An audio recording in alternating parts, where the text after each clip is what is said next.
Bueno, en este vídeo voy a hablar exclusivamente de lo que son los problemas de condensación en las ventanas y lo que es en las paredes. De antemano ya os digo que no esperéis, digamos, ninguna solución milagrosa porque es un problema que no tiene fácil solución y seguramente se hará un vídeo, digamos, de más de lo mismo, de otro tipo de vídeos que hayáis podido escuchar, digamos, serios de gente que sabe de lo que está hablando. Entonces, bueno, principalmente el tema de la condensación está por el problema de paredes, digamos, como de poca resistencia. Y aquí volvemos otra vez a lo que es la palabra transmitancia térmica. O sea, es que no hablar de esta palabra, por ejemplo, en ventanas o en paredes o tal, es como ir a comprar un coche y no saber de cuántos caballos o de qué cilindrada es el coche. Entonces vamos a ver, principalmente estos problemas de condensación se suelen dar, voy a decir muchos ejemplos de por qué hay problemas de condensación. Básicamente es porque digamos, la humedad relativa del aire en el interior de la vivienda es como muy alta. O sea, esto creo que lo puede entender cualquiera. ¿Dónde se suelen dar o qué provoca, digamos, la humedad dentro de la vivienda? Normalmente suele darse pues mucho en viviendas muy antiguas que están muy mal construidas, porque bueno, ya desde hace bastantes años, según el Código Técnico de Edificación, pues obligan a poner unas ventanas de cierta calidad y una construcción en general de cierta calidad. El constructor se puede quedar, digamos, al límite de esa calidad, pero tiene que respetarlo, pues si no podría tener un grave problema. Entonces, ¿dónde se suelen dar? En viviendas, por ejemplo, muy antiguas, con paredes sin cámara de aire. Ojo, no necesariamente quiere decir que porque una pared no tenga cámara de aire sea lo que está generando la humedad, porque hay casas muy antiguas de pueblos o de ciudades que no tienen cámara de aire, pero tienen a lo mejor medio metro o un metro de grosor las paredes. Y entonces eso no provoca ningún tipo de condensación, a no ser que suba por capilaridad, es decir, que suba la humedad desde el suelo por los cimientos, una humedad que está en el suelo porque haya agua o por lo que sea, digamos, no en el suelo, sino como un poco subterráneo, suba por las paredes esa humedad. Pero bueno, no dándose esa circunstancia, pues por ejemplo hemos dicho, viviendas antiguas, suele darse mucho, por ejemplo, el caso en pisos bajos, es decir, de antemano, si alguien me dice que en pleno verano tiene problemas de condensación en las ventanas o en las paredes, o sea, lo que tiene es un muy grave problema de poder solucionar, y esto le va a ocasionar incluso problemas de enfermedad, porque este tipo de hongos que provocan las humedades pues no son nada buenos para la salud. A ver, cositas que provocan humedad en el ambiente. Por ejemplo, cosas, digamos, que ya están prácticamente en desuso. Por ejemplo, una estufa catalítica es estas cuadradas que había antes, que llevaban una bombona dentro y se encendía y proyectaba, digamos, una llama directa hacia el exterior. Es decir, que dentro de la vivienda había llama, que no es igual una llama de, por ejemplo, quemar leña, que es, digamos, un calor seco, que una llama, digamos, de este tipo de estufas catalíticas, digamos que al generarse, digamos, la llama con gas, produce una gran condensación, es decir, manda mucha humedad al ambiente.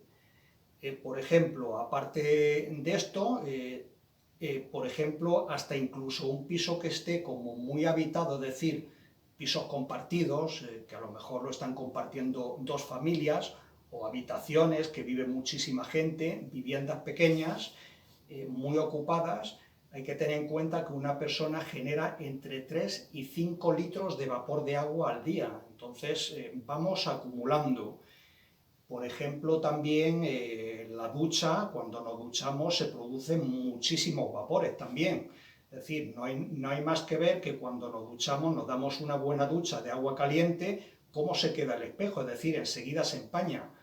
Y esto no quiere decir que solo se empañe el espejo, se está empañando todo. Lo único que nosotros únicamente vemos esa humedad proyectada en el espejo porque se vela, pero el techo está húmedo, los azulejos está húmedo y todo está húmedo. Lo único que nos creemos que es solamente en el espejo, pero no es en todo el cuarto de baño.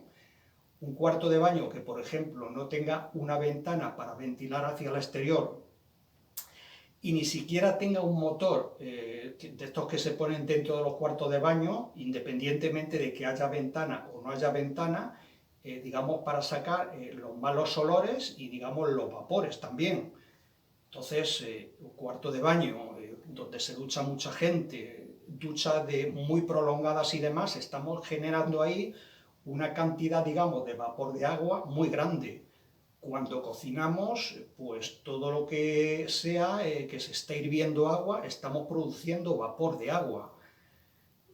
Si secamos la ropa, por ejemplo, dentro de la vivienda porque es invierno y claro, decimos, es que si lo pongo en el tendedero no se seca en 3 días. Pues vale, piensa que lo estás secando dentro de la vivienda, pero estás intercambiando, digamos, el ambiente, digamos, seco por el húmedo. Es decir, no sé si personas que tengáis secadoras, habéis visto después de meter una colada en la secadora, una de dos, o tiene un tubo que evacúa los vapores fuera, o si tiene un vaso donde se quedan ahí digamos, el vapor condensado, la cantidad de agua que en una sola colada es capaz de extraer una secadora.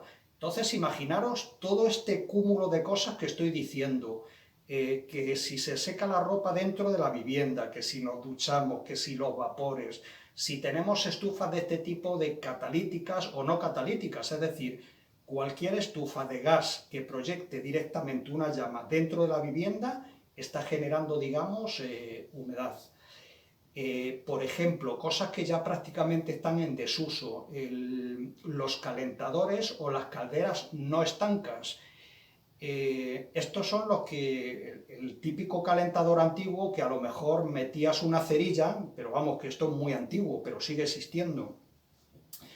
Y encendías la llamita y bueno, ya una vez que encendías la llamita se ponía solamente el calentador solo en marcha al abrir el agua. E incluso también calderas de ese tipo. Pero vamos, esto ya es obsoleto, ahora lo que existen son, digamos, las calderas nuevas, que son estancas, que se llama, que lo que hace es hacer la combustión dentro de un cajón, por llamarlo de alguna manera, y lo que hace es evacuar ese vapor de agua y esos gases hacia la calle. No sé, y podría seguir numerando un montón de cosas de las que producen vapor de agua. He dicho así un poco las que me han venido a la cabeza. Entonces vamos a ver, si producimos mucho vapor de agua y digamos la capacidad que tenemos de sacarlo es muy pequeño, pues qué duda cabe que vamos a tener, por decirlo de alguna manera, un superávit de vapor de agua. Es decir, si ventilando somos capaces de sacar el 80% de la humedad relativa del aire que hay dentro de la vivienda, pero sigue quedando, se va acumulando ese 20% que con tal de que se siga acumulando unos pocos días, al final eso es catastrófico, o sea, se acumula de una manera que ya te lloran las ventanas y te llora todo. Entonces, por ejemplo, las ventanas de poca calidad, que son, digamos, las antiguas o las que siguen vendiendo en los centros comerciales y en todas las carpinterías de ventanas, que son ventanas que no tienen rotura de puente térmico, porque, digamos, el código técnico de la edificación nos obliga en una obra nueva a poner, digamos, este tipo de ventana con rotura de puente térmico, pero tú en tu casa, si para abaratar el coste de poner unas ventanas económicas quieres poner unas ventanas, por ejemplo, de aluminio sin rotura de puente térmico, las puedes poner. Pero ¿qué pasa? Que ese tipo... una de las peores cosas es el aluminio sin rotura de puente térmico. O sea, el aluminio es un metal no ferromagnético, pero no deja de ser un metal. Entonces, ¿qué pasa? Por ejemplo, es un poco contradictorio pensar que hacen los radiadores con los que nos calentamos en casa, de aluminio, que es para que el agua que circula por dentro del radiador, digamos, a través de ese aluminio como que se expande enseguida y va saliendo hacia, es decir, calienta el ambiente. ¿Y cómo puede ser que una ventana pues las hagan de aluminio? O sea, no tiene mucho sentido, pero se siguen haciendo. Es decir, quiere decir que ese frío que hace en la calle lo va, digamos, a traspasar inmediatamente para adentro, y esa humedad que hay, digamos, en el ambiente lo que va a hacer es que, como es un punto frío, muy frío, pues enseguida va a empezar a condensar, a hacer agüita, o sea, pero bastante, es decir, si la humedad relativa del aire es muy grande, pues como que va a empezar a chorrear, a llorar de una manera bestial. Y esto va a hacer, digamos, el cerco en todo el perímetro de la ventana y en la parte, digamos, inferior de la ventana donde más, sobre todo las esquinas, porque se junta lo que está condensando, digamos, el marco, la ventana de la parte horizontal, más lo que nos viene goteando de la parte vertical. Por eso las esquinas son, digamos, lo más afectado.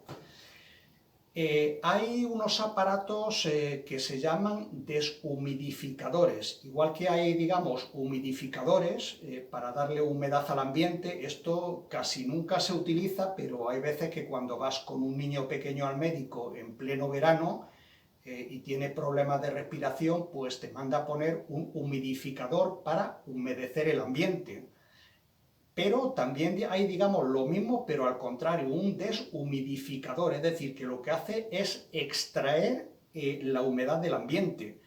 Lo que pasa que, claro, no podemos poner, digamos, un deshumidificador, digamos, en el salón y pretender que nos coja, digamos, toda la humedad de toda la vivienda, porque eso lo que abarca es un poco por donde está circulando el aire.